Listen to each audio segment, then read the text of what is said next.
தெரியாத பகலுக்கு புரியாத பொழுதொன்று நீ காட்டினாய்.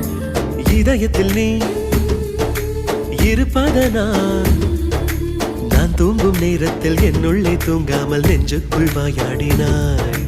கண்ணாடி நீ கடிகாரம் நான் உன்னுள்ளே ஓடோடி வாழ்வே. காதல் எனும் கடுதாசி நீ என்றென்றும் அன்புடன் நான்